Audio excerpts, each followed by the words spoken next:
జై శ్రీమన్నారాయణ. నేను మీకందరికీ ఒక చిన్న శ్లోకం చెప్తాను.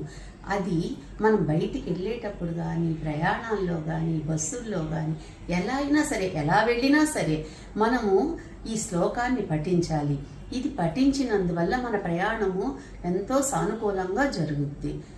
ఆ జలే రక్షతు వారాహ, స్థలే రక్షతు వామనః, అటవ్యాం నారసింహస్య సర్వతః పాతు కేశవః. ఈ శ్లోకానికి అర్థం ఏంటంటే, జలే రక్షతు వారాహ అంటే మనము జలంలో ఉన్నప్పుడు కానీ, నదీ స్నానాలు చేస్తున్నప్పుడు కానీ వరాహస్వామిని మనం తలుచుకోవాలి.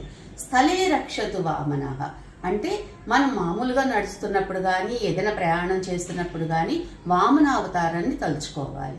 తరువాత అటవ్యాం నారసింహస్య మనం అడవుల్లో వెళ్తుంటాం, ఎక్కడెక్కడికో వెళుతుంటాం, అప్పుడు కొండల మీదకి వెళ్తుంటాము. అలాంటప్పుడు నరసింహస్వామిని మనము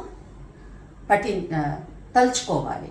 అలాగే సర్వతః పాతు కేశవః ఎల్లవేళలా మనం ఆ కేశవుణ్ణి స్మరిస్తూ ఉండాలి. ఈ శ్లోకానికి అర్థం ఇది. అందువల్ల మీరు ఎక్కడికి వెళ్ళినా సరే ఈ శ్లోకాన్ని పఠించండి.